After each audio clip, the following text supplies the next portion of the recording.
The financial needs of a business go beyond tax and attest services. That's why CTBK goes beyond accounting services and offers outsourced solutions through their affiliation with CFO Solutions Plus. These additional services allow clients to focus on their operational and long-term strategic goals. Trust CTBK's outsourced solutions to provide cost-effective, value-added financial services tailored to your company's needs. Call CTBK at 716-630-2400. Again, 716-630-2400. Or go to ctbk.com to learn more about CTBK's outsourced solutions. Welcome to another edition of Tim Graham and Friends, brought to you by CTBK, CPAs and Business Consultants. I'm Tim Graham of The Athletic, here with Jonah Bronstein of the New Bronstein Times, and longtime friend of the show, Scooter Vertino, the Senior Vice President of Programming and Production for Turner Sports. And I'm amazed that he actually has time to join us here on the podcast, because Scooter, like The Exorcist, well, not The Exorcist, but the Linda Blair character, The Exorcist's head wasn't spinning. It was Linda Blair's character's head was spinning. Scooter, I mean, so that way you don't have to touch on everything. Maybe I'll forget something, but fresh off of your NBA postseason coverage, NHL postseason coverage resumes tonight with the Western Conference Finals. Angels at Yankees also tonight on Turner Sports, and the match. And of course, that's known here in Western New York by the Josh Allen, Patrick Mahomes versus Tom Brady, Aaron Rodgers golf tournament out in Las Vegas, which is where you are. You're coming to us live from there. Scooter, what do you even have time to think about of all these things going on? Well, it's almost as though you're playing station to station baseball, right? You want to get on, get them over, get on, get over, get them in. And so I think that's kind of what we've been doing. The month of May has been a true whirlwind for us with, the advent of the addition of the NHL to our portfolio, which has been fantastic. So it really was every other night, NBA, NHL, and then on Tuesdays on TBS, as you mentioned, MLB. So there is a lot. Our cup runneth over, which is a great problem to have. And tomorrow with the match, which is always something very exciting for us. We like to think that those are, fun one-offs for us. And I would think that in Western New York, it would just be referred to as the Josh Allen Invitational. But all very exciting. We are very excited, and I appreciate for our demographic the current pop culture reference to the Exorcist. The people Googling right now to try and figure out where that came from. But no, it's awesome. And then on NBA TV, where sleep is optional these days. They're going to have pre and post. Every game day for the finals and every off day as well. So they're going 0 to 60 for the next, 2+ weeks, depending on how long that series goes. So yeah, there is a lot going on. And like you said, I'm currently in Vegas and we're super excited about, everything.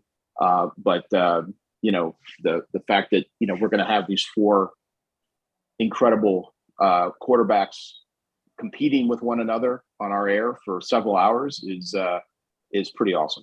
I don't think that Googling the Exorcist scenes are necessary because they're so iconic, but because much of this audience of Tim Graham and Friends, brought to you by CTBK, CPAs and Business Consultants, is based in Western New York. If you do feel the need to Google Linda Blair, also add Rick James on there. You're going to learn some interesting things. And of course, if you're not 18 or older, forget what I just said. But Linda Blair and Rick James had, let's just say some of his lyrics came from his relationship with Linda Blair. I digress. You're going to be drawing a lot of Western New York sports fans here over the next couple of days. Obviously, Josh Allen tomorrow night. They're Yankees fans. huge here. Everybody seems to want to tune in, whether you love the Yankees or hate the Yankees, but Western New York is a big draw there. And of course, hockey and what's going on in the Western Conference Finals, and Connor McDavid making his deep run, which I love to see, because I think him being exposed to more people, the better. Vander Kane. Vander Kane. I'm Good point. Kane Smythe, as I've been calling him, because boy, what a kick in the slats that would be for Sabres fans, so fresh after Ryan O'Reilly. But Scooter, you're a big Western New York honk. What's your how you feeling here about things with Josh Allen? I don't know if you've been around him or had a chance to interact, but this is your team. You have a lot of roots from Western New York, even though you were raised in the DC area, Canisius College, the whole thing. How's your fandom handling this job? Yeah, it's interesting because you always like to have that line of demarcation between your professional life and your sports fan life, and because we don't have the NFL. That's never really an issue for me when it comes to the Bills. But it is interesting to have Josh included in this group, because I think that for right or for wrong, that Bills fans have been kind of trying to push a boulder up a hill for a while with regard to national acclaim and respect when it comes to their team, I think it's great. It's great. Now, as far as, the team and expectations, I think we had this discussion before the season last year. And I think I said something to you, Tim, about you asked what the trying to think here, what the expectation would be, or the happy part of that, when it came to what would be acceptable, I guess, as a fan, right? And I think I said something to the effect of, winning a game and getting closer than they were previous, or whatever. And I think now everyone just has to kind of, hunker down and just assume that it's, that the team is better, the players have developed, the coaching staff has an idea of what they want to do. The front office behind Brandon Beane and the ownership has proven that they are willing to take the necessary steps, spend the necessary money, get creative with the cap. I mean, the moves that Brandon Beane has made this offseason, I mean, there's no drama. You hear about all this stuff with all these other teams. Now part of that could have been that he knew where there were some pressure points and he took time to make sure that those were taken care of early, but that's his job. And so, you put all that together, plus the addition of Von Miller. And, there's a reason that people smarter than the three of us think that they are a Super Bowl favorite. So hopefully that does come to fruition. Look, like all Buffalo sports fans, I'm always hesitant because you're always waiting for the other shoe to drop. And we've seen it time and time again. So it's just one of those things that you're always optimistically guarded.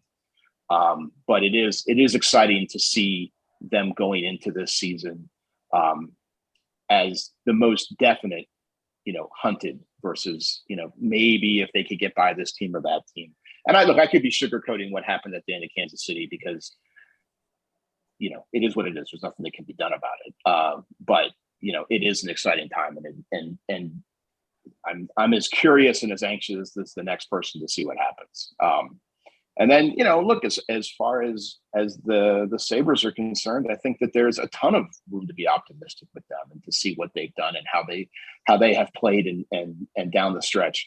I think you and I communicated, Tim, down the stretch of the season. It was you don't want to find false hope, because sometimes I was equating it to baseball teams that go on a run in September that are out of it when they bring all their guys up from AAA and they start, blowing doors down the stretch, and it's kind of, it's not a true indicator. But I think the difference maybe is that the Sabres were doing it against quality competition. And I think there's something to be seen from that. And if UPL can stay healthy and they're able to, stay healthy, because that seems to be the bugaboo. And by the way, that was an issue with the Bills for a long time. And then the last couple of years, I think you've actually talked about this on previous shows, they've really stayed healthy, and that's been a huge reason. And as I take this answer even longer, look no further than what's going on in the NBA. I mean, the teams that are able to get through the grind of the playoffs healthier than most are the ones that you see advancing a lot further than everybody else. And I don't think it's a coincidence. Scooter, with so much on your plate here, we're talking, the NBA finals switch over to ESPN, but still, you're a huge basketball guy, and it was just on your air. Big baseball game tonight as far as the regular season goes, with a lot of star power at Yankee Stadium. The NHL postseason, the match involving the best player on your favorite team and his arch rival and arch rivals, his boyhood heroes, the greatest of all time. We're talking in the greatest right now. How are you able to, or I guess I should say, how much are you able to enjoy it? Because it's so much work, and it is kind of a burden with all these things happening at the same time. How are you able to enjoy it? It's you guys know this because you guys work in sports. Like, there are people that have real jobs, and I say real. Like, look, we have expectations, right? And we all have bosses, and we have to perform, or we have to, reach a certain level of expectation or goal-driven situations in order to keep our jobs. But we're not first responders. We're not teachers. We're not the guy who's punching a clock, or the woman that's punching a clock, or working two jobs, various shifts to feed your kids and things like that. Like, Ernie Johnson has a saying, which I like, which is that we have a get to job, not a have to job. Like, we get to come to work and do this. We don't have to come to work and do this. We don't look at it as a burden. And yeah, look, there's a lot, absolutely. But if you had told me at the age of 18, hey, they're going to pay you money to watch sports on television, and you're going to do that for a long time, I'd be like, where do I sign up? I mean, other than playing, is there anything better than watching? I mean, and I say playing and coaching because I think they all kind of flow together. But so yeah, look, there's a lot. How much do you really get to watch? Because you have to constantly put out fires in the production side. And I guess the way I'm asking this question is on Sunday afternoons or Monday nights, because we can't just have that blanket phrase anymore for Bills games, because they do play on any possible night that you can play in the NFL and as a primetime draw. But when you're able to sit back and watch your Bills, and that's a fun endeavor. But when it's on your air, it's got to be a little more. Oh yeah, anything on our air is, you look at it with a much more critical eye, right? And my wife claims that I ruined TV watching for her when we started dating years ago, and now you're pointing out there's a lack of continuity, or that edit was off, or something like that in Ozark, which has nothing to do with the Bills or the Sabres or the match for that matter. But and I shouldn't say Ozark, it's probably a very fine show that doesn't have those issues. But yeah, you look at it completely different, and you don't necessarily. And I would argue that even if your team is playing a lot of times, the people that probably enjoy playoffs are people whose teams are not playing in the playoffs. Everyone else has no nails left, and they've ground their teeth down to a fine white mist. And, and then, sorry about that. I think we lost my side for a second. And that's all right. And you're just, you're going through Twitter, you're doom scrolling on Twitter to see what happened. Why is Jerry Hughes not in the game right now? Like what's going on with that? And that type of thing. Or Joe Buscaglia is giving you updates on the latest punt competition. So, look, it is different. For sure it's different. And if there weren't fires to be put out, then people like me probably wouldn't have a gig. So, if everything ran smoothly and seamlessly, there wouldn't be a compound of, a couple hundred people here running around, in the dry heat of the Las Vegas sun, trying to make sure that everything is okay tomorrow. So, no, that's fine. Those are challenges that are presented to us, like in every line of work. And so if it is a game and one of my teams is playing, I'm usually able to figure out how to watch it and to enjoy it as well. Are you going to be watching the match as a Bills Josh Allen fan in any ways? And is it different with some of those rooting interests involved? Probably, but I will also be watching it from okay, are we going to get to X amount of holes so that we're not going off the air super early, and we can segue seamlessly into the post game show, which is the quarterback conversation, So, but no, I think to your point, I'll be rooting for them, no question. But also in the back of my head going, okay, how does this set us up for later?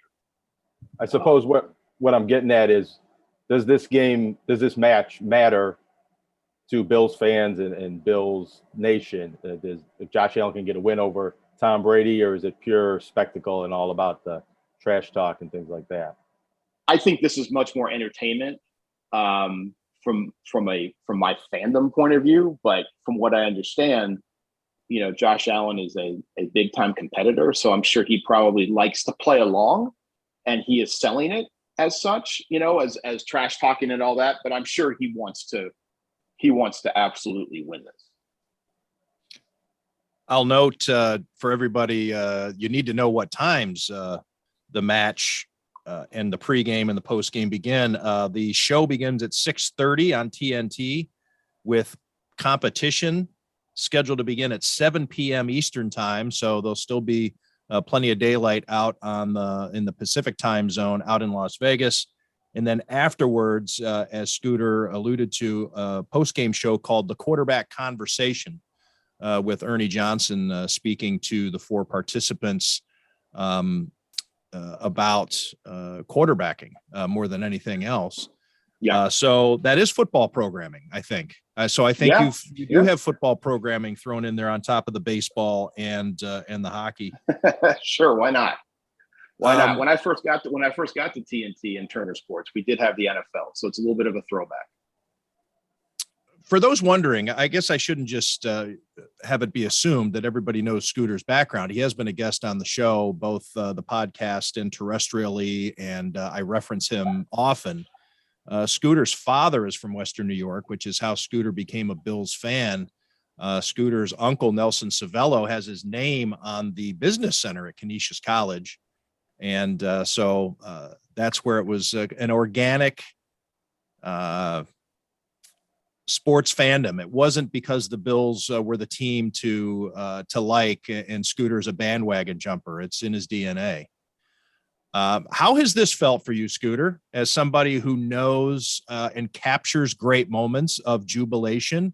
I'll go back to the old Wild World of Sports mantra of the thrill of victory and the agony of defeat. It's what you do. But to have the team that you root for so long just be that, was it a downhill skier or was it a ski jumper? Just totally wipe out and end up in the net and the fans for 20 years. And now here you go. You have a Josh. The best player on your favorite team is a big enough celebrity that he is competing in the match, a golf event. He's that big that he's one of four guys. It's like O.J. Simpson on Battle of the Network Stars. That's right. Yeah. No, that's a great point. It is. If you had told me, and I think you and I probably had this conversation more than once, when the Bills hired Sean McDermott and gave him the keys to the car, that they were going to get to the playoffs every year he was the coach except for one. And not only that, but they were going to be so good that they would be expected to win it all, or else the season would be disappointed. I would have fainted after the 17 seasons, 18 years, or 18 seasons, 17 years. I forget the actual math now of the drought. And so it's amazing, because I think when Josh Allen came out, there were certain moments that you saw where he was spectacular. And I usually go to a Bills game a year, and typically I go to the one probably closest to where I live, and I go to the game in Miami. And as you guys know, he's owned the Dolphins, just owned the Dolphins. Matter of fact, I think the only game he lost was to Miami was when Charles Clay couldn't bring in the fourth down pass from midfield. And even in that game, I think he had like 180 yards rushing or something ridiculous before he kind of became who he is now.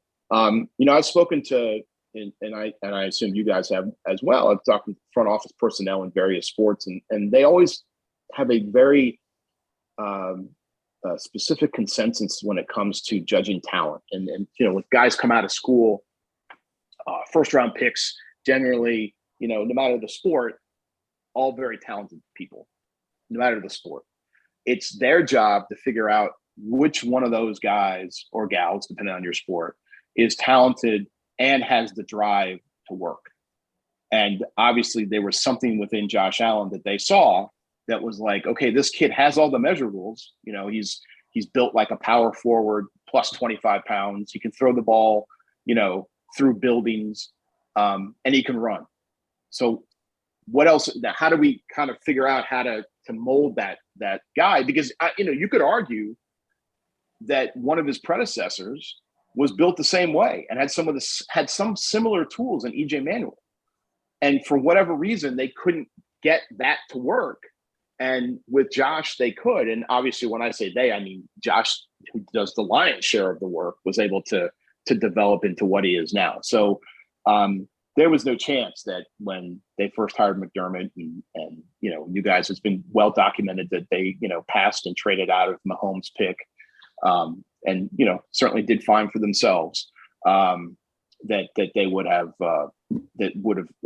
developed and elevated to this point. I kind of look at Mahomes and Allen from a basketball comparison to the Trae Young, Luka Doncic trade, where both guys have taken their teams to the precipice of a championship, haven't quite gotten there. Obviously, Mahomes has done that. But that, I think both fan bases are pretty happy with what they have currently. And very rarely does that happen where especially in this day and age of social media, where everybody has to make sure that everybody knows just how unhappy they are 24/7. Are you surprised at all by the star quality and national popularity Josh Allen has achieved coming out of this Buffalo market? Or did you see that in him coming into the Bills as a rookie? I did not see it. I did not see him coming into the Bills as a rookie. I have a good friend of mine who was a huge Josh Allen fan when he was in college. And he's like, this kid's going to be amazing. This guy, my buddy, played professional sports. So I absolutely listened to his counsel on things like this because he's been around it. He told me, he said, this kid, there's something there. He's like, he is a competitor and he's got all the tools. And, but I did not see it at all. I did not. Obviously when he got in, he made plays, but then it was a situation with like, okay, is he going to be able to become more of a quarterback and less of an athlete at that point? Because I was worried he was going to, get knocked out of every other game because of the punishment he was taking, even though he was making those spectacular plays. I mean, the hurdle against the Vikings is spectacular. And then I think he did it again against Kansas City. You can't go to that well very often. As far as the Bills market, I do believe the NFL is market agnostic. I don't think when you see the teams that draw well in the NFL, the NFC East does well, right? And those are big markets. But you know who else? I mean, Kansas City does well.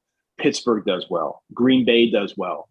I don't think it's an issue with, the Bills marketplace being a smaller town compared to some of the larger metropolitan cities. I think within the NFL, for whatever reason, it's not an issue. If you can play and you're a star, then yeah, you're a star. Scooter, do you want to give us a prediction on the NBA Finals now that it's off your air? I guess you don't have any rooting production interest. What's your not that you would lie to us otherwise, but maybe there's a conflict of interest to make predictions on what's going on your air. But now that we're down to the Celtics and the Warriors, what do you like? Yeah, no, I probably can't, only because of my other job with regard to NBA TV and NBA.com. So, that's true. I got Scooter also oversees both those entities. Let me ask you in a different way. The NBA playoffs, especially compared to the NHL playoffs, have not been as competitive game to game this year. That's even been, I've seen columns written about, watching them on TV. It's been more fun to watch NHL than NBA. Can you predict whether these NBA finals are going to be maybe more entertaining, this matchup and these games, than some of what we've seen in the playoffs? Oh, I think that I don't know how to compare, versus the other rounds in a way that would be well, do you think we're going to see more of the same or something? Oh, no, I think compelling? Got it. Yeah, sorry. I do think these games will be tighter. Absolutely. I think that these are fantastic matchups all the way around. Knock on wood that both teams stay healthy, or as healthy as they can, so that Williams comes back and he can play. Otto Porter comes back and he can play. If Gary Payton can come back, that would be an incredible addition for Golden State. And I don't know, maybe Andre Iguodala even plays in a couple games later on in the series if he's able to do that. So I do think that you have two defense first teams, which sounds crazy because the Golden State scores so much, but really they hang their hat on their defense. And then everything else flows through Curry, Thompson, Green, Poole, if you will, with Wiggins leading the way defensively. On the other side, you've got, an incredible dynamic duo with Jason Tatum and Jaylen Brown that, Andrew Wiggins can guard one of them. And then, where does Draymond float? Does Klay Thompson get the assignment? There's a lot still to be determined there. But I do think that those games are going to be hard fought, close. Whether we get a buzzer beater or not, I don't know. Remember, one of the first games of the playoffs was an actual buzzer beater when Boston beat Brooklyn. So there's one for you. Yep. I mean, they've been good games, but there have but I understand your point. There have been their fair share of blowouts for whatever reason. I mean, even Memphis, who was up 55 at one point, on Golden State without their best player in the lineup. It's pretty amazing. So, but I do think that there'll be, I don't want to say a return to normalcy, because I don't know if that actually makes it is accurate, but I do think they'll be in a much better place for these 7 games. And I would, Tim, I don't necessarily want to make a prediction on the result, but I would predict that with teams as evenly matched as they are, and home court meaning a ton, I think both the Garden and Chase Center. Now, Chase Center isn't what Oracle Arena used to be, as far as a bandbox where the acoustics just, the ceiling was low and the noise would just bounce all over the place in Oracle. Chase is more palatial and, a beautiful building. But it can get loud too. So I look forward to seven really good games. Scooter Vertino, Senior Vice President of Programming and Production for Turner Sports, a man with a full plate and yet had time for Tim Graham and Friends, brought to you by CTBK. That's a true friend of the show. And good luck. My pleasure. Good luck getting through your production with Josh Allen tomorrow without him tripping in a bunker. Or taking a backswing to the teeth, or whatever else freak accident can happen on a golf course. Yeah, I think the heat here is the biggest thing, but knock on wood, everybody gets through unscathed. So looking forward to that. That everyone hydrates and wears proper amounts of sunscreen. Oh, no, that's not necessary. Yeah, no, I know. I didn't want to get into the shampoo discussion either, but how much time do you actually have? So there's that. You can go in the archives and get that all straightened away. When you're done looking up Linda Blair and Rick James, right? you can Google the no poo lifestyle. Perfect. Scooter, thanks so much. It was my pleasure. Anytime. Thank you, guys. Good luck with all the shows. Take care. Thank you. CTBK is more than just a full-service accounting firm. They are one team with an innovative approach to accounting and rise to each new challenge with collaborative problem-solving skills. CTBK goes above and beyond by lending helping hands in the Buffalo and Niagara community through volunteer work and donations, and is partnered up with Victory Sports for 2020 and 2021 to keep kids in the community active.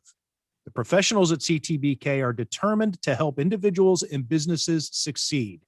Whether a large corporation, a small business, or somewhere in between, call CTBK at 716-630-2400. Again, 716-630-2400, and see what CTBK's one-team approach can do for you.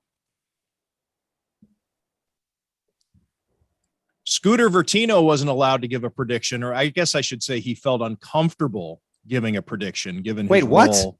Wait, what? Given his role as he runs NBA TV and NBA.com, he didn't want to show any kind of rooting interest or bias, so he didn't give a prediction. I'm going to give him a hard time about that. Gets paid to give predictions. He is Tim Bontemps of ESPN, and he is a longtime friend of the show as well. And I reached out to him today and I said, how annoying would it be to ask you to come on the podcast to talk basketball at what's probably the busiest time of your year? And look at this. This is the power of Tim Graham and Friends, brought to you by CTBK. That Scooter Vertino, the day before the match, the night that the Yankees are hosting the Angels on his airwaves, the night that the Western Conference Finals begin on his airwaves, he is making time, and Tim Bontemps is making time. Tim, I can't thank you enough for doing this. Well, it's certainly the power of being friends with you for a very long time. So at least I can do, man. It's good. It's nice. This is the way I get to see you now. So it's good.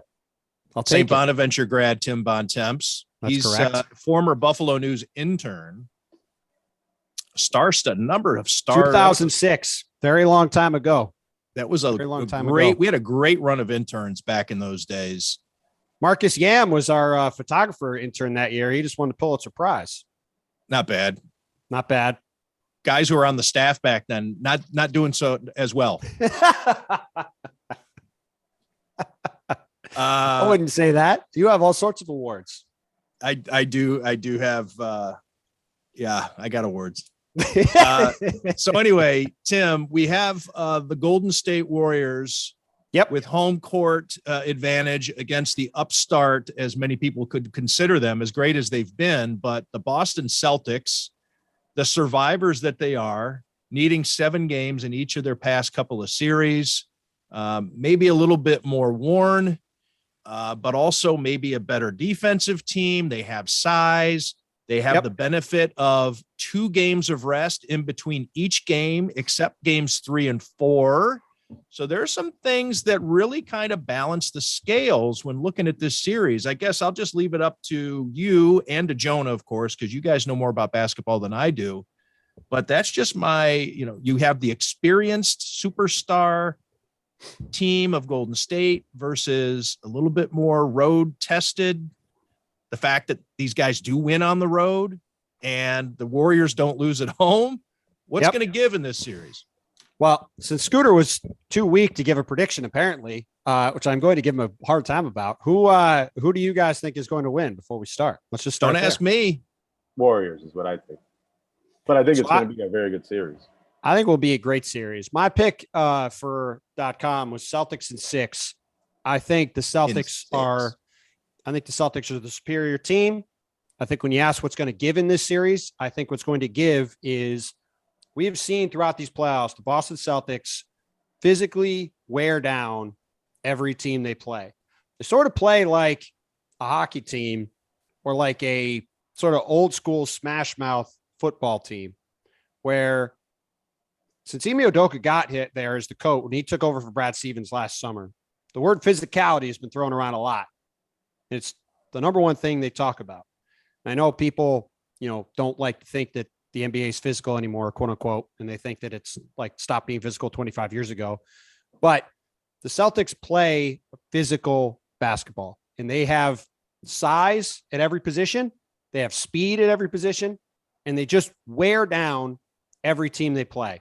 You saw in the second round when they played the Milwaukee Bucks, by game 7 of that series, Giannis Antetokounmpo is the best player in the universe. He was incandescent in that series, but he was exhausted by the end of it from just the sheer toll of running into Grant Williams, Al Horford, Robert Williams, Marcus Smart, Jaylen Brown, Jason Tatum, all these guys over and over and over again. You saw in the first round, same thing happened. The Brooklyn Nets were a mess on a lot of levels. They were never going to make that series competitive, but they ran out of gas even in a 4-game sweep. And against the Miami Heat, Jimmy Butler was fantastic, but the rest of that team could not hold up against the just sheer physical force that the Celtics play with. And I think in this NBA Finals, the Warriors are a fantastic team. I'm with you, Jonah. I think it's going to be a great series. I was hoping this was going to be the matchup because I think it's a real clash in styles. I think it's going to be super fun. You got star power all over the place. A lot of interesting matchups across the board. But I think that Boston has probably the single best team in the league to guard Golden State because they've got all these elite perimeter defenders who can just go man-to-man against Steph Curry and Jordan Poole and Klay Thompson.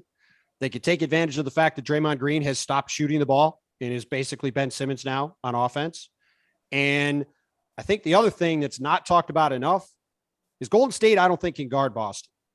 And I think you'll see as this series goes along, I think the Warriors just don't have a lot of perimeter defensive options to throw out there. And if they try to put Steph and Jordan Poole and at this point of his career, Klay Thompson all out there at the same time, I think it's going to be very hard for them to stop Jaylen Brown and Jason Tatum and these Celtic perimeter players. So I think it's going to be a hell of a series. I'm really excited for it, but I think Boston has a pretty significant edge, and I think they're going to end up winning the series in the end.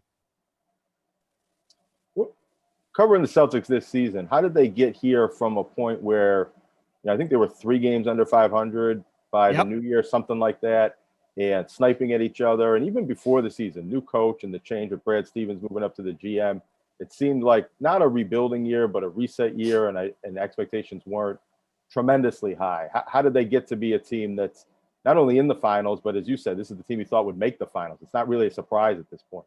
It is, Jonah, the single most remarkable midseason turnaround I've ever seen. Maybe in any sport, but certainly in the NBA, where this kind of thing just doesn't happen. So let's go back to late January 21st. The Celtics are playing at home against Portland. Portland was already beginning to tank. Dame was still playing, I think, at that point, but their season was going off the rails. One of CJ McCollum or Damian Lillard was out. Their team wasn't very good. They come into the Garden. They beat the Celtics at home. The Celtics got destroyed in the fourth quarter again, like they did so many times the first half of the season. They're 23-24 for the season. They've got a bottom 10 offense in the league. They've been a 500 team for more than a season and a half straight at that point. They were exactly 500 last year. They were 23-24 at that point, more than halfway through this season. And they look like a team, to your point, Jonah, that might not make the play-in tournament in the East, right? I thought they had a chance to finish 11th in the conference. Like They'd the be in Lakers. the lottery. Right, like the Lakers. Not even make the play-in. And from that point forward, the next game they played, Jason Tatum at that point had missed 18 straight threes. I talked to him about it after that game. He was having like the worst shooting luck season of any player in the league. They go to Washington 2 days later, play a Sunday afternoon game. They won that game by like 60 points. Jason Tatum scored 50. And from that point until the end of the season, the Celtics were not just better, they were the best team in the NBA by a dramatic amount, to the point where they were outscoring teams by 15 points per 100 possessions. Over that 35-game stretch to end the season, the second place team in the league, and that's called like net rating, the difference between your offensive rating and your defensive rating over 100 possessions. The second place team was Memphis, and they were outscoring teams by 8 points per 100 possessions. The gap from second to like 18th was the same as from the Celtics to the second place team. They were so far and away better than everybody else. And they didn't make a crazy trade. They didn't trade for some superstar player. It just all clicked into place all at once. The defense has been historic level over, 50 games, the second half of the season. Yep. They had the best. And that was the thing. Early in the year, their defense was really good. Their offense was bad. And what happened was They had Dennis Schroeder on the team, who stinks. They got rid of him. They had Josh Richardson on the team, who was playing pretty well, but was a bad fit. Those two guys like to hold the ball, like catch the ball, hold it, and then shoot it, right? The Celtics wanted, with Ime Udoka coming in, to be a ball movement team, to not hold the ball and sit on it and then wait to do something with it. And that's sort of the natural inclination for Tatum and Brown, is to hold on to the ball. And they're not great playmakers yet. And so the Celtics were a very much station to station team. They would hold the ball and think about it for a while, and then they'd pass to the next guy. And so it made them easy to guard. And they got rid of those guys. They brought in Derek White from the Spurs, who was probably the perfect guy to drop into this team as a role player nobody's really heard of, but is a quick decision maker, good ball mover, terrific defensive player, exactly the kind of guy they needed. They're playing Peyton Pritchard now more because Dennis Schroeder isn't there. He's another guy that's a hard-nosed defender, who's a good spot-up shooter, doesn't need the ball. And now their team just clicks. And their top 7 guys are as good as 7 guys defensively as I've ever seen, because they're all big for their position. They can switch across the board. And like you said, they don't have any weak links anywhere on their defense. And you go back to the Raptors team that won in 2019, and that team really taught me a lot about where the modern NBA is, because to win in the playoffs in the NBA, it's not like if you win regular season games in the NBA, it's about how big your strengths are, right? Like if you have Joel Embiid and James Harden in your Philly, you're just going to overwhelm teams over 82 games because they're just really good. But when you get in the playoffs, the thing that separates the good to great teams is what your weaknesses are. And if the less weaknesses you have and the less obvious places you have for the other team to exploit, you're going to be that much better off. And the thing that makes this Boston team so special to me, and has a chance to be really special going forward, is they don't really have any weaknesses at all. Like they've got 7 guys on defense who you can't really attack. And they've got a bunch of guys that when they have the ball on offense are threats to do something with it. There's not a single guy that you're like, that guy stinks, he shouldn't be on the court. And that's just such a massive advantage. Even this Golden State team, if Gary Payton Jr. comes back, he's a guy that is an offensive liability, despite the fact he's a fantastic defensive player. Jordan Poole and Steph are not great defensive players. Kevon Looney's not a great offensive player. Draymond Green is a non-shooter at this point. So they've got some things you can kind of pick at all over the place. Whereas for the Celtics, they're just rock solid across the board. And like I said, you go back to late January, and there were people in their front office who I would talk to who weren't sure if they should try to sell some pieces off and, try to maybe stealth tank to get a high lottery pick this year and then run it back with Jason Tatum and Marcus Smart and Jaylen Brown next year. Like nobody could have imagined this team would be sitting here off of the final couple months of the regular season they had, and then going through Kevin Durant, Giannis Antetokounmpo, and Jimmy Butler in the playoffs. I mean, it's been a staggering thing to watch happen.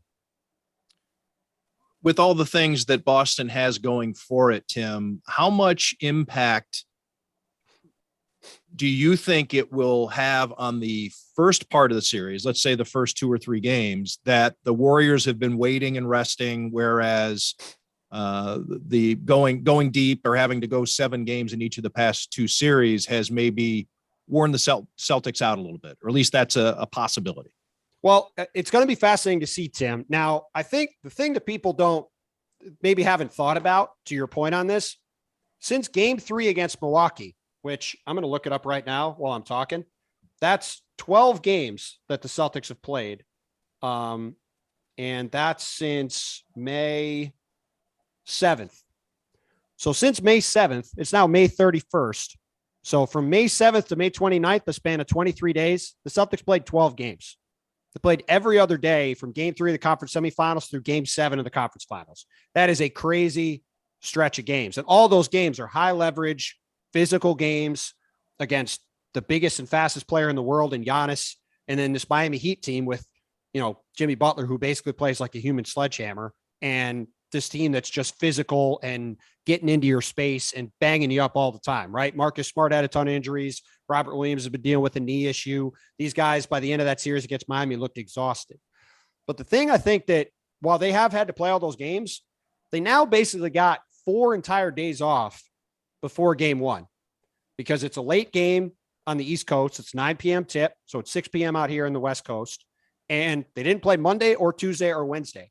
And even though the Warriors have got a week and they've had a bit of an easier path through the playoffs, I think that 3 days is going to help the Celtics out a ton, especially because they then get another 3 days after that, because game 2 is not until Sunday. And the way these NBA finals are spaced out, where you have a game basically every 3 days all the way through, I think for the Celtics team that, to your point, has gone through this absolute ringer to get here, I think those extra days off are going to be huge for them, especially because if you look across the board, Tim, and Jonah, I'm sure already knows this, the Celtics are the way younger team. Like, other than Al Horford, every guy on the Celtics that plays is somewhere between 23 and 28, right? With the Warriors, you're talking about Clay coming off. And Horford's not playing like an old man lately either. No, he is playing like a guy who wants to get another contract. He has been absolutely incredible this year. But Draymond Green has obviously played a ton of miles. He's had some injury issues. Klay Thompson's coming off these 2 massive leg injuries, right? Steph Curry is not a spring chicken. Kevon Looney is a guy who, although he's, I think, 26 or 27, he plays like he's 36, the way he moves around. Otto Porter's hurt all the time. Like, the Warriors have the older, more injury-prone team on the whole. And so it's going to also benefit them. It certainly benefited them. They have this time off before, and it's going to benefit them also that they have these gaps in the series. But I do think the way the finals are spaced out, if it was every other day and you just went right into the finals and they started tonight, I think it would be a huge advantage for Golden State. But the fact that from the end of game 2 to the end of game 2 of the finals, you get a full week to play those 2 games, I think it sort of negates the rest advantage for Boston, especially because the series starts in Golden State. And if the Celtics can just get one of these first 2 games, they're going to go back home to Boston feeling really good, I think, about themselves. Having home court back in their favor and with a bunch of breaks throughout this series to get their guys healthy. But with all that being true that you mentioned about the age of the teams, it does seem like the Warriors are healthier. They've dealt with less injuries to less important players through the playoffs than Boston has. Even coming into the playoffs, Robert Williams was hurt, and Tatum seems to be playing through something. That's why I like the Warriors. They seem like the healthier team. Their chemistry and continuity. They haven't been losing pieces, which even in some of their previous finals runs, they get to this point and they weren't quite the team they were when they started the playoffs. You haven't covered the Warriors in seasons past, some of those finals trips and championship seasons. How do you see this team stacking up to previous Warriors championships? Is it the same belief and the same feeling, or do you not think they're as formidable as they were in their primes? They're definitely not as formidable, but they are really good. Like, to your point, I don't think, like, we've talked a ton about the Celtics since I said they were going to win the series. I don't think there's going to be a walkover at all. And if you told me that the Warriors are going to win, like, to your point, I wouldn't be surprised at all. Like, they're really good. But even if you go back to obviously the Durant Warrior teams are way better than these teams, right? I mean, they had 2 of the 10 or 12 best players of all time. Like, obviously now they have 1, and he's older than Steph Curry. So certainly those Durant teams were as good as teams we're ever going to see talent-wise. But you go back to those early, the first death lineup Warriors teams, and you watch a ton of ball, Jonah, so you know this, but those Warriors teams, everybody thinks about that death lineup when they play small with Draymond at center. The thing that made those teams so devastating was they were incredible both offensively and defensively playing that way, right? Because you had Steph and Clay bombing threes. You had Draymond Green playing point guard. And remember, the year they won 73 games, he shot like 37% from 3. He was a legitimate 3-point shooter then. Now he just doesn't shoot at all. But they also had Andre Iguodala, who was one of the elite wing defenders in the league, who's a terrific high IQ offensive player. And then they had Harrison Barnes, who I know everybody remembers him missing those shots at the end of the finals against Cleveland, but he was a fantastic low post defender. He was a really good shooter. He was a guy that could score 20 a game. And he allowed them to have the versatility to play small against big teams because he could guard Zach Randolph in the post. He could guard Kevin Love in the post. He could guard elite defense or elite offensive post options at the other end because he was this big, strong, physical wing. This current Warriors team, if they try to roll out there with Jordan Poole and Steph and Clay, and then say Andrew Wiggins and Draymond, that is a really, really small lineup with some guys you can really attack on defense if you're the other team. And like, if you roll that lineup out there and the Celtics are out there with Al Horford and Jaylen Brown and Jason Tatum and Grant Williams and Marcus Smart, the Celtics are literally bigger than them at every single position, right? Like, that's going to be hard, I think, for the Warriors to hold up with over the course of the series. Like, they had a ton of success against Dallas offensive rebounding because Dallas was playing really small. But when the Celtics play small, quote unquote, they're still really big. And I think that's where Golden State could run into some trouble for me is they're going to have to find ways to negate that size that the Celtics have, primarily probably by just hitting a bunch of threes. And I think it's going to be hard for them to do that because the Celtics have the ability to stay single covered on those perimeter players and then basically sit off of Draymond and say, all right, Draymond, you can not shoot the ball and try to score on a 4-on-5. And I think that to me is where the series is going to be won or lost for Golden State. Can they find ways to consistently generate offense against those Celtics lineups where they could single cover everybody? Because if they can't, I think Boston's just going to be able to wear them out and win. And to your point, Draymond Green is not the athlete he was when they won their first title and started this run. Klay Thompson after the injuries, but probably Steph Curry as well. Not the same. Can he still kick people in the nuts though? Does he still have that does he still have that club in his bag? You don't lose that. Well, this is the interesting thing about Draymond. He's still a great player. He's going to make the Hall of Fame. However, the Warriors have won 2 or 3 games in these playoffs because Draymond either was in foul trouble or got ejected. And that's just the truth. Game 1 or 2, whatever game in those first 2 games against Memphis, he got ejected. They won the game because he got ejected. They were getting killed with him on the court. He gets ejected.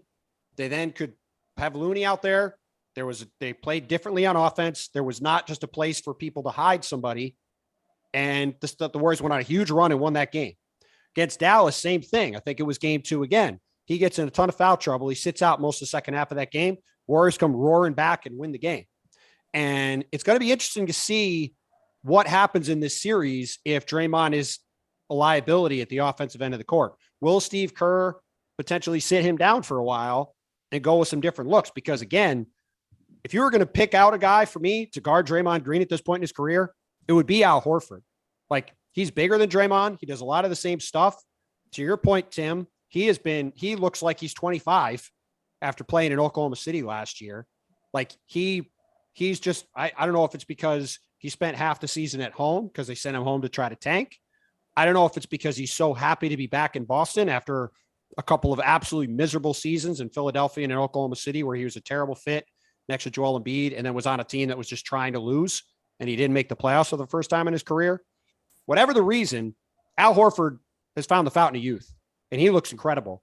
And because they have him, I think they could just have him on Draymond. They could single cover everybody else. And Draymond is going to have to be a factor on offense in this series. Because if he's not, I just think it's going to put too much pressure on Steph and these other guys to score. And it's going to be really hard for him. I know you can't look at one-on-one matchups in a vacuum, especially with Boston and the way it plays defense as a 5-man unit. But if we can take a look at a couple of one-on-one offensive defensive matchups, I'll ask you the question in this way. Who will have more success as a defensive player? Marcus Smart on Steph Curry or Andrew Wiggins on Jason Tatum? I'm probably going to say Marcus Smart only because he's just a way better defensive player than Andrew Wiggins. Like, Wiggins has done a really nice job in these playoffs. He did a good job pressuring up on Luka Doncic in the last round. He did a good job guarding Ja Morant in the conference semifinals before Ja got hurt. But the fact that Andrew Wiggins is being relied on to be like basically the only guy in the Warriors who could play defense on somebody is sort of a problem, right? Like that. Sort of.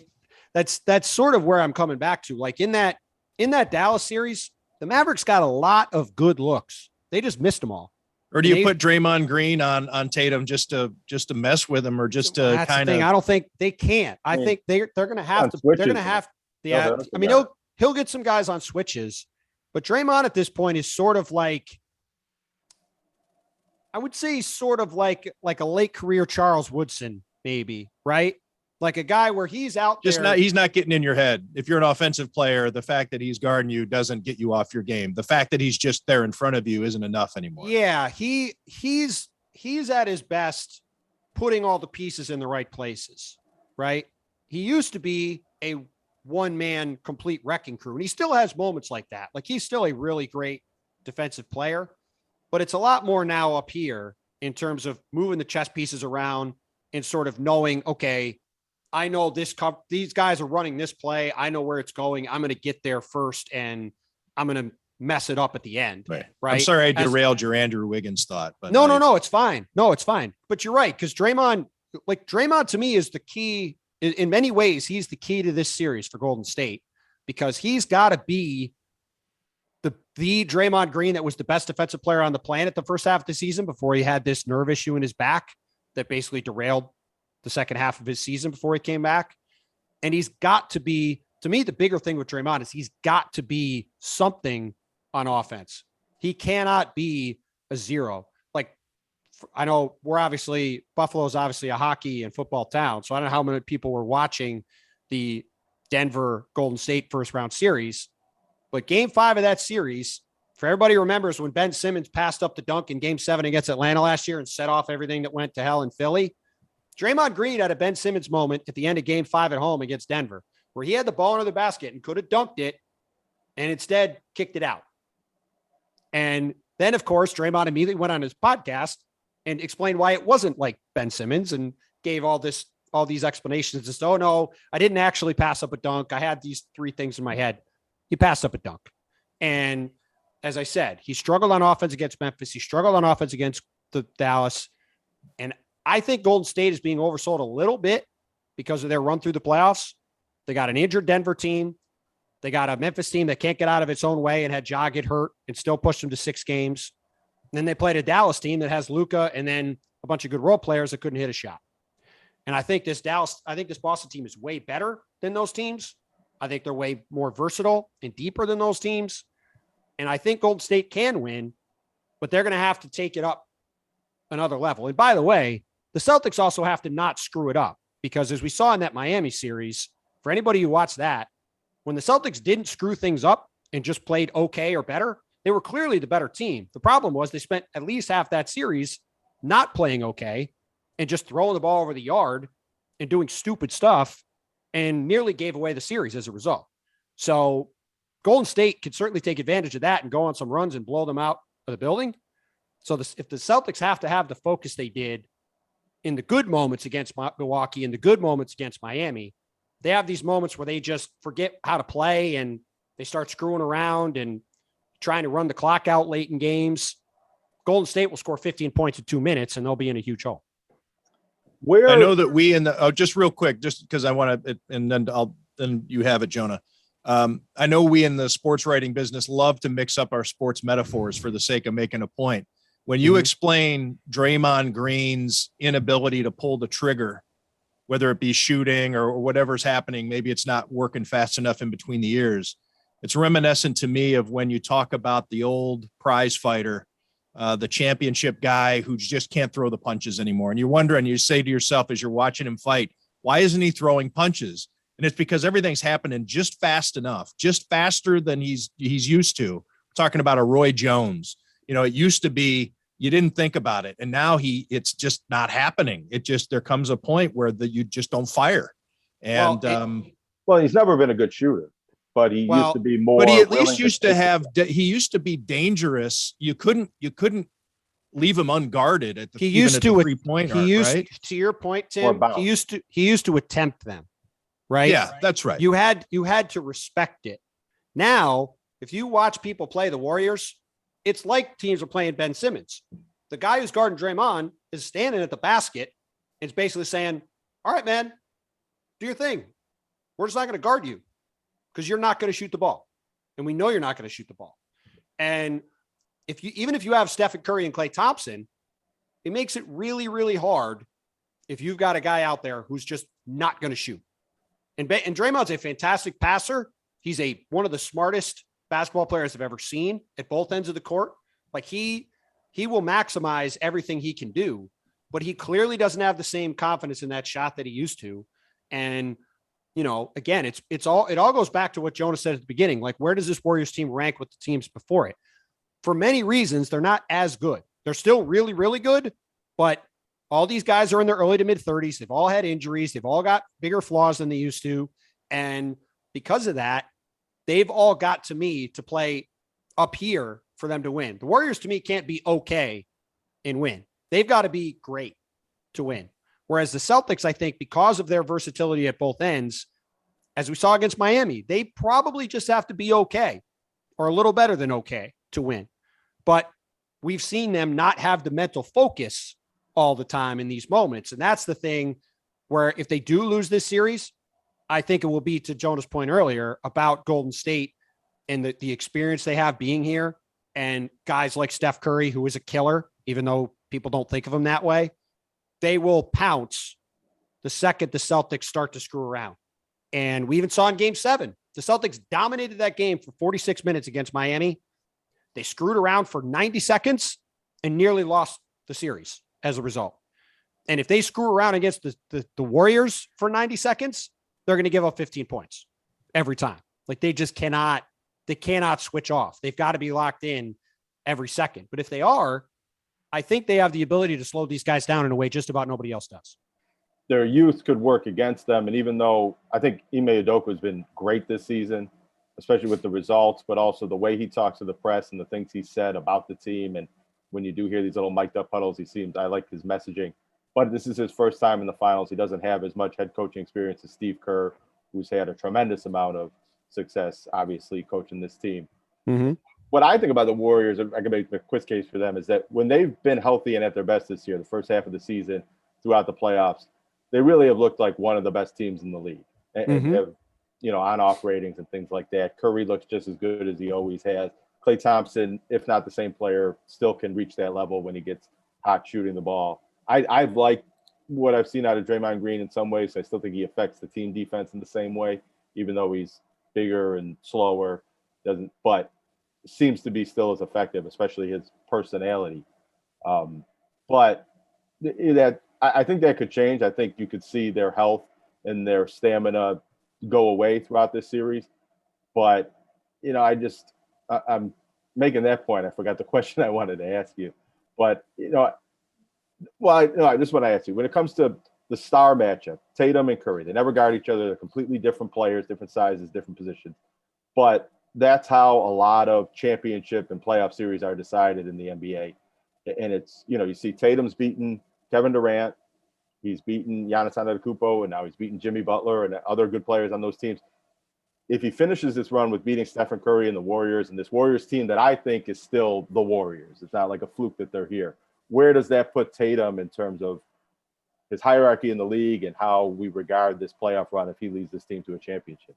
Well, first of all, I agree with you about the Warriors. I've talked down about them on the pod, but this isn't a fluke that they're here. They are really good. Now, they have flaws compared to where they used to be, but they're still a really, really good team. And they're more than deserving, to your point, because at the start of the year, before Draymond had this back issue, they were right there with Phoenix dominating the league.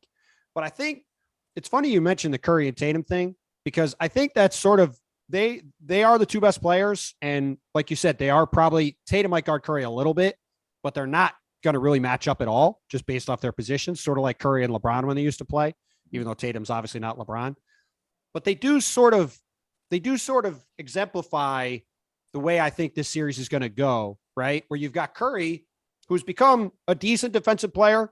He's certainly not awful at that end. He's not a liability like he was at the beginning of his career, but he's maybe the most impactful offensive player ever with the way he bends the court.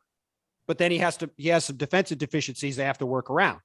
Whereas Tatum is as good a two-way wing as you're going to find. His defense at times, I think, is a little overrated, but he's still a really good defensive player who's also an elite offensive player. And that's sort of their teams sort of mirror that, right? The Warriors have these really high highs, but these weird quirks they have to sort of work around to win. And the Celtics win by just being rock solid everywhere. And listen, to go back to your question about like, where would this put Tatum if they win? If he goes through the playoffs and beats Kevin Durant, Giannis Antetokounmpo, Jimmy Butler, and Steph Curry in the playoffs, that's as good of a run in the playoffs as you're going to have seen anybody have. And this guy's 24 years old. He'll have had a title. He'll probably have a finals MVP. And you'll be talking about him as one of the 5 to 10 best players in the NBA, probably for the next 7 to 10 years, right? If he can get through and win this series and win this championship, like he's got a chance to be, the guy, I don't think he's ever going to quite be Kevin Durant, but he's got a chance to have a run among the top 5 to 7 players in the league for a 7-8 year stretch, like James Harden, like Kevin Durant, like Kawhi Leonard, like Steph Curry, like LeBron James. Like he's got that sort of ceiling. And if he gets this championship, that's going to sort of solidify that, right? if the Celtics come in here and lose in 5 games and they don't play with the right focus and Golden State does the things you've laid out as the accurate case for them to win, then we'll see what Tatum looks like next year. Because look, the other thing about this too is, well, I think the Celtics have had a harder run than Golden State. They've had some fortunate breaks too, right? Chris Middleton gets hurt again in that first round series for Milwaukee. Chris Middleton's playing for the Bucks in the second round. The Bucks are in the finals. They're destroying Golden State and they're winning a second title, I think, easily. Like Giannis is so much better than everybody else right now.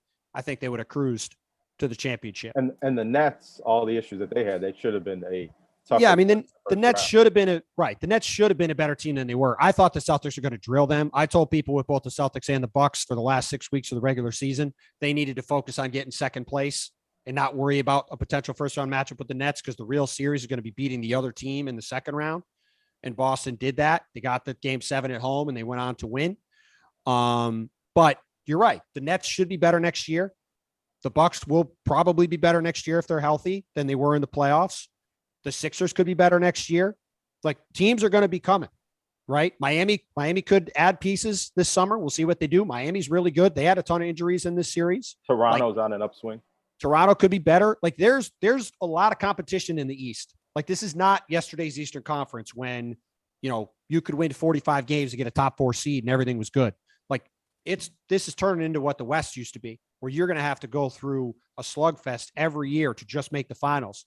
That's why I wrote before Game 6, I wrote a piece for .com talking about the Oklahoma City Thunder 10 years ago. Everybody remembers that picture at the end of Game 5 against the Heat when they lost, that Kevin Durant, his arms were around James Harden and Russell Westbrook, and was like, all right, it's the start of this Oklahoma City dynasty, right? These guys are going to be back here 5-6 times. It's going to be LeBron versus Kevin Durant every year. This is going to be great. This is the future of the NBA. It's going to be Magic and Bird, right? Never made it back to the finals one time, that crew.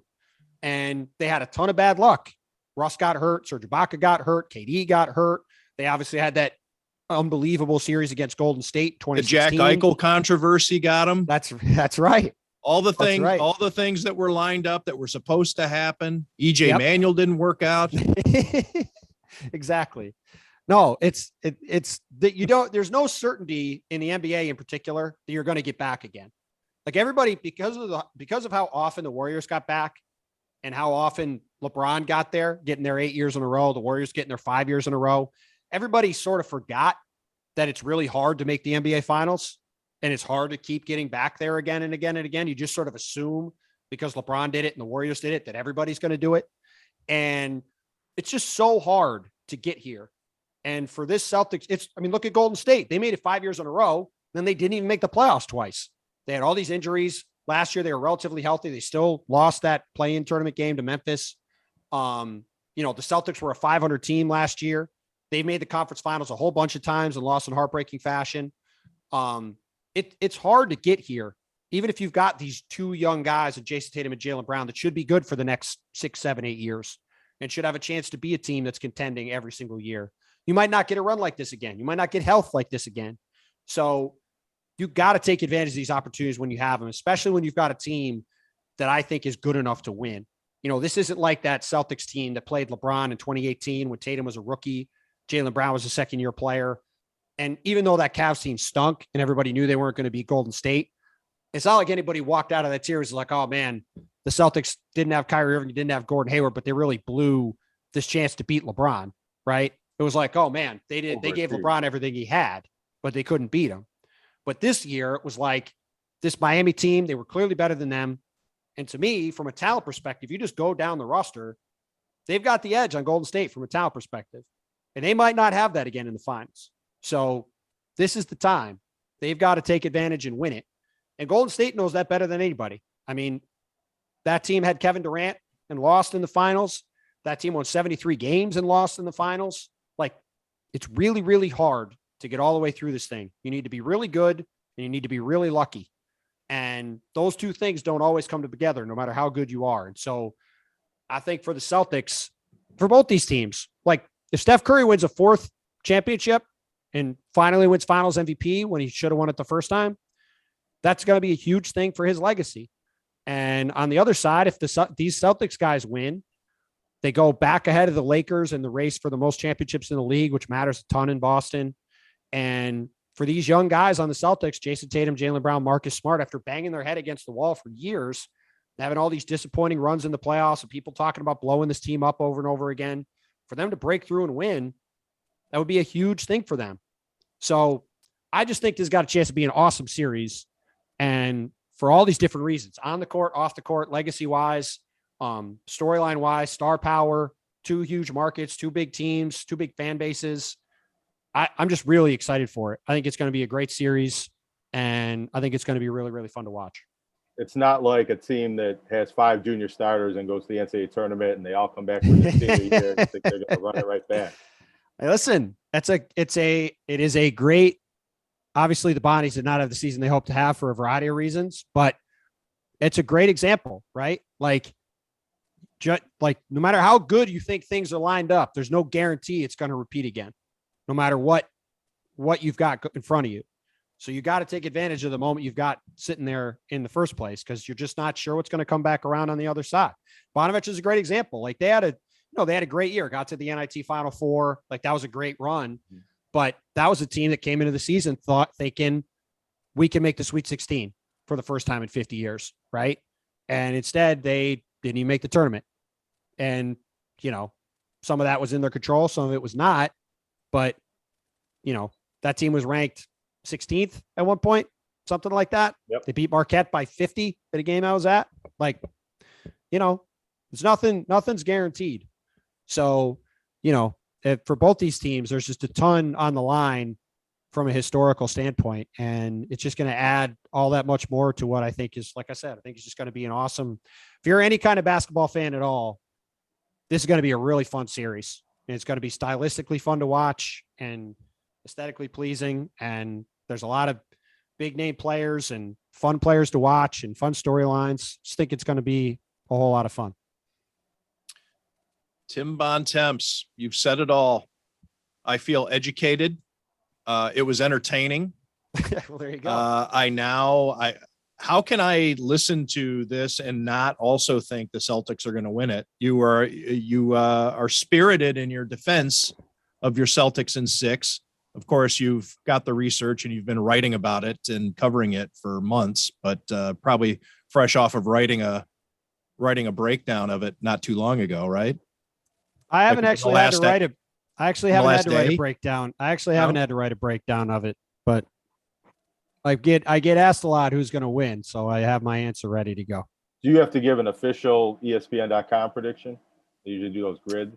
I do. Well, yeah. So I didn't do it earlier in the playoffs because to take people behind the scenes with that, my editor, Jim Merritt, is the one who asked for those things.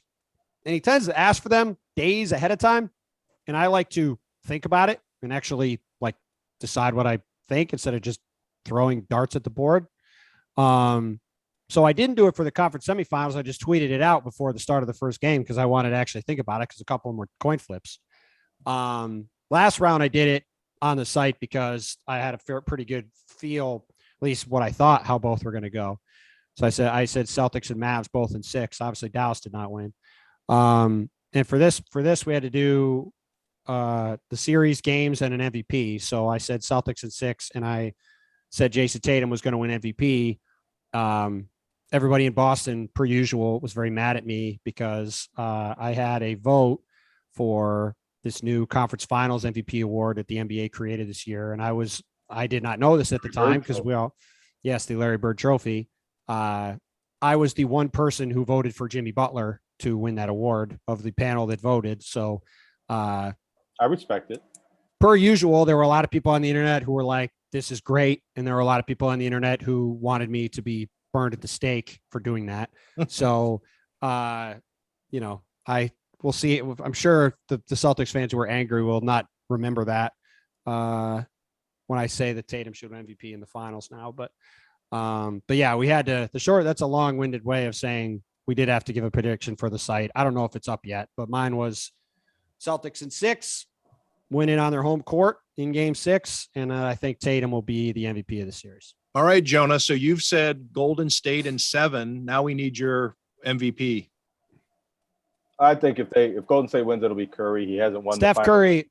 That's right. Steph is going to, I think unless Steph gets hurt or scores 5 points a game, it's going to be very hard for Steph not to win MVP. And frankly, you don't think Jordan Poole's got a shot?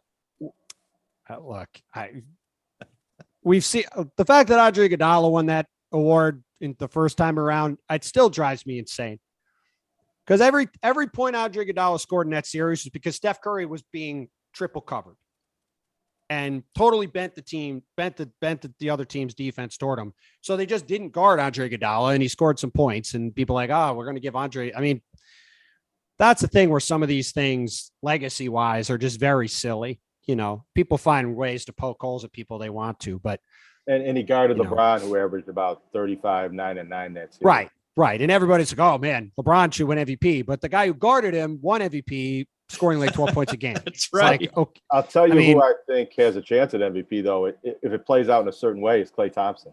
If he has one of these, I don't close it out. I just don't. I think if the Warriors win the series, it's going to be because Steph was awesome. And if Steph is close with anybody else, I could tell you, there's at least a chance I'll have a vote for this. And if Steph's in the ballpark of anybody on his team, I'm voting for Steph. Because to your point before, like he should have a finals MVP already. And like, no disrespect to Klay, but like Steph needs to have if they win again, Steph's got to get the finals MVP this time. Like this whole thing that like he's never been the best player on his team that won a title thing has to stop. It's just it's the stupidest trope ever. And I also just don't see a way that they can win if Steph isn't that guy.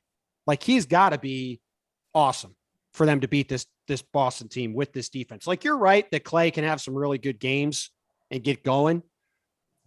I just don't think he's going to have enough good games to really challenge Steph for that award. Like Steph's got to be the Steph Curry.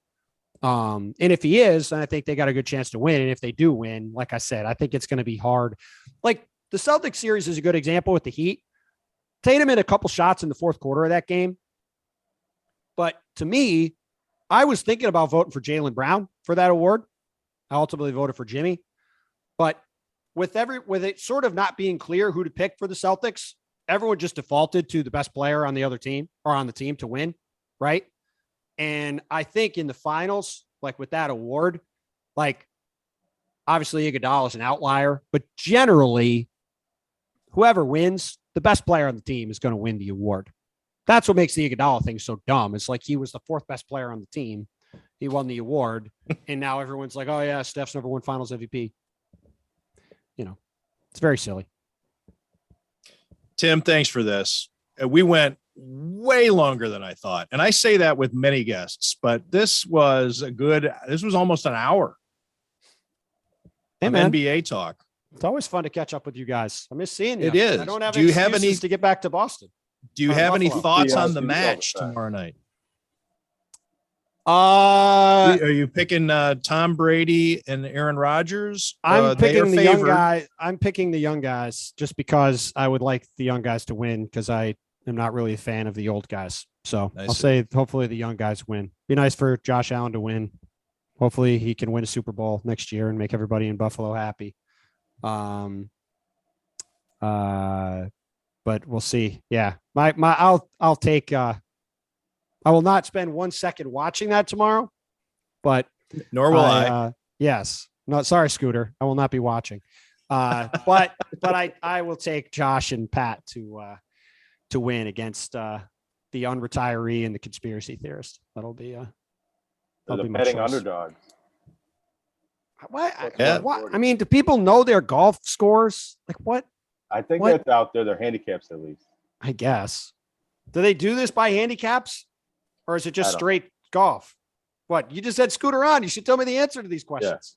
I mean, the previous matches. I don't know how competitive the golf is. It seems more competitive in the mic. Oh, you don't say. You don't say.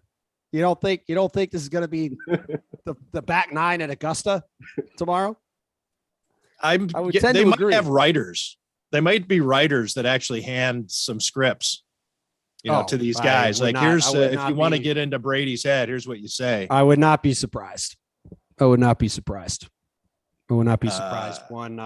bit. What's going to happen in the hockey? Well, I don't know what's going to happen. I have my rooting interests. I like Edmonton because, as I mentioned to Scooter, I like the idea of Connor McDavid going as far as possible on the big stage because playing for Edmonton and playing out in the mountain time zone, nobody sees him play. You don't see him as much as you should in the United States. Yes, he is. You can find him if you're a diehard hockey fan. You can find him on TV. But not to be a company man, but it certainly has helped the league a lot. I think that they're back on our network. I think absolutely, it's the visibility is just so much different now. Absolutely. It's great. Along with TNT, I think both of those networks. Yeah, no, it's true. Cachet, and especially the way TNT does the inside show, and they brought a little bit of that element too. No, I think it's been great. I mean, obviously I've been busy covering the playoffs, but I've seen a bunch of these games just because ESPN is on everywhere. And, and to your point, like TNT's done a good job too. I've seen a bunch of those games. I was watching before I flew out here. I was back in New York last night and I got some dinner when I got back from Miami, and I watched Rangers Hurricanes last night. So, who's going to win that series? Rangers Lightning should be a barn burner. Probably going to be the best goalie, right? I'd like the Rangers to win because, and I know that people get sick of that, or they, the Gotham City and the whole thing. It's just too big. People like to root against New York, although maybe not necessarily here in the Buffalo area because there are a lot of Yankees fans here, but the original six, I think, Sabres fans generally don't want them to win. But number one, I think it's good for the sport. Tampa's had its run. It's not like Tampa needs this. I think New York in the final has some sexiness to it. And also there's the Chris Drury element to me. He's somebody I cover. Sure. He's somebody I know. And I think it's pretty cool that this guy has become as almost, or maybe he's at least working that way to being a successful executive as he was a player. I think that's pretty cool.